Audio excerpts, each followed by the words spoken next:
Hey guys, welcome to the command line solutions video. I'm gonna go over a few of these commands. Again, it's gonna be just the bare essentials, but I want to describe what they do in a little bit of a detail. So let's get right down to it.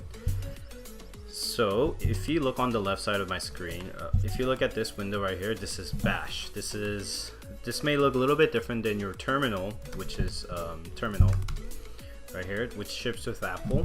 So you can use this, but for my sakes I'll be using iTerms. iTerms is just another, I mentioned up here, it's just another command line interface program that you could download for free. I personally like iTerms a lot, so that's what I use, but terminal would work just the same.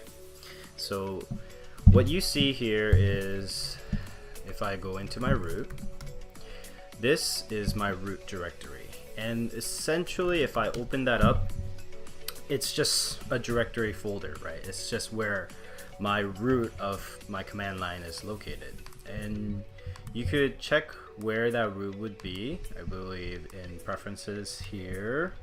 If you go into profiles, you see the directory right here. That's my root /user / John Kim, right? And you can see that here. So briefly going over, let's create a let's list out the directories, and let's go into Soul Encoded. I just wanted to show you guys navigating around, right? So this is the basically what you see on the GitHub org is what you'll see here, and this is kind of how I've been working on my project, using command line, using Git and GitHub, and I could go into version control, the command line, and I could list it out. I could open everything here. So I use Atom as a IDE, and so that's another cool thing. It's a third-party tool. I could open it using command line, right? And this is the README documentation right here. And what you see here is essentially this whole thing that you see on the right side.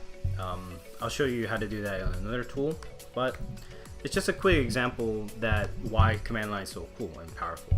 So let's change directories back to our root. So cd tilde brings you back to the root. pwd shows you the current directory, and you saw that was in my preference. Let's make a directory now. Make dir mkdir, and you give it an argument of name of folder. So let's say copy me. Actually, let's just go and do the challenge, and I'll explain essentially step by step. So make dir copy me. So now if I list out here, you'll see right here that copy me was created, right? So I can cd into copy me, and then I'll create a new file called hello.js. So touch creates files, hello.js. And let me just show you something really cool. Touch index.html, and then if we list that, and then if we go back into Atom, when you do Atom dot, if you're using Atom as a IDE, then it'll open all of the files inside Atom. And here we could just say HTML, and then here we could say hello, and then when you open this directory, and hello, and we just made a very quick website, right, in like 3 seconds. So going back, let's see, let's list that back out, and command, if you want to get rid of anything, the terminal screen, just command K and it will clear the screen. There's other ways to do it, I believe. I think you could just type in clear, so let's try that. cd back out with dot dot. Let's try clear. Yeah, so you can also type clear. Let's try copying the copy me folder into a delete me folder. So this was what I was talking about the little bit of a stumbling step. So normally if you just, what you think you would have to do is copy me, and cp is copy, and then copy me is the directory that I want to copy, and then I could type in delete me, but this is not going to work, right?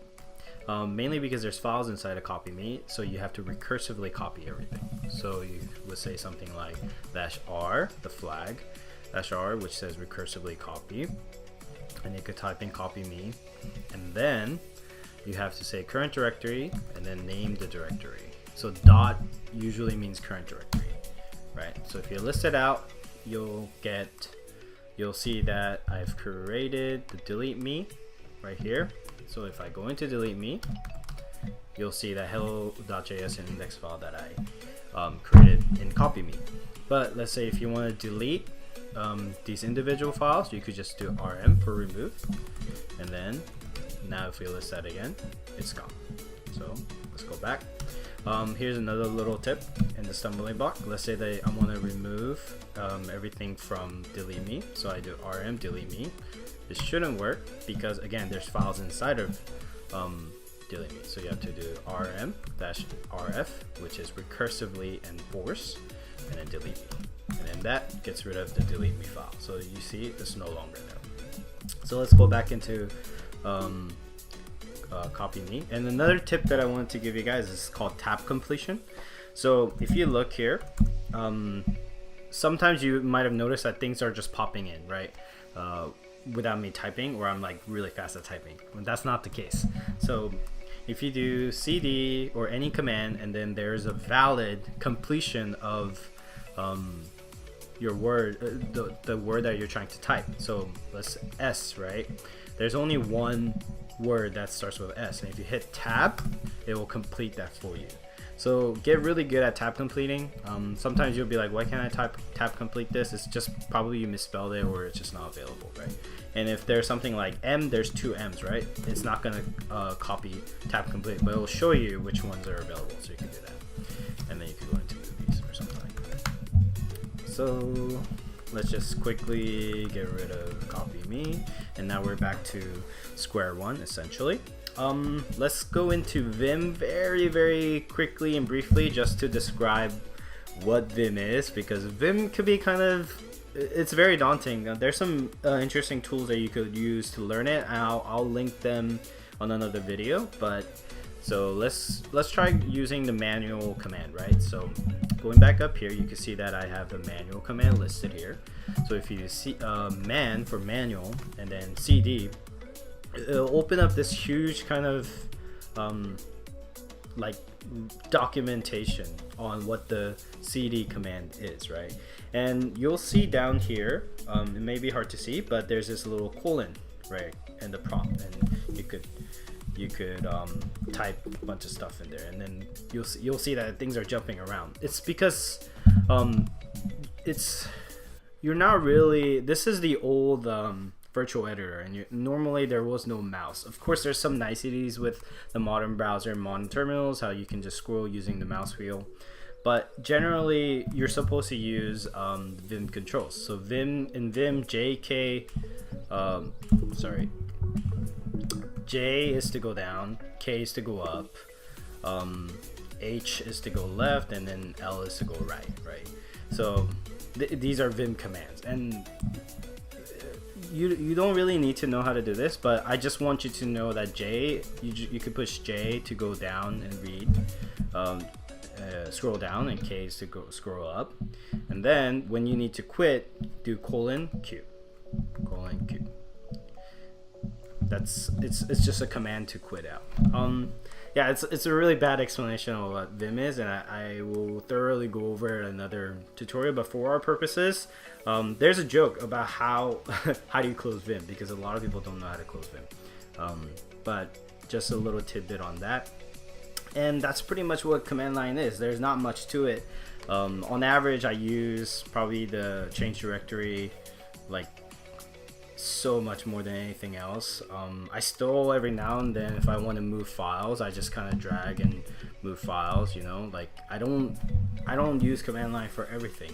That's the whole point, right, of programming, and you don't need to, everything that you're learning is just a tool.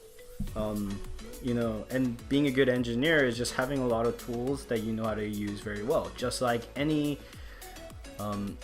profession, like woodworking, right? If you have a drill, you don't need to know how to use the best, most expensive power drill just to drill in a hole, and you don't need like a crazy screwdriver to screw in something. You just need to know how to use it, like just as much as you need to get the job done. So think about it that way initially, and then start building stuff. That's when you're gonna really find the joy of learning how to program. You're gonna get really excited to learn these kind of things, and then you could geek out about everything. For example, my particular terminal on my laptop, you won't see there's like this prompt. As you can see, I don't need to type in pwd, because if you see right here, it shows you what directory I'm in right now. So if I went into Super Speller or something like that, then I'm in Super Speller. So it's just like you could customize all these things using your Bash profile, but this is all up to you. Just get really into learning about these, get interested, and then just geek out about it. So that's about it for this particular challenge video. Let me know in the comments below things I could improve on, what else you want to see. If I missed anything, just give me a comment and I'll get back to you as quickly as I can. Thank you.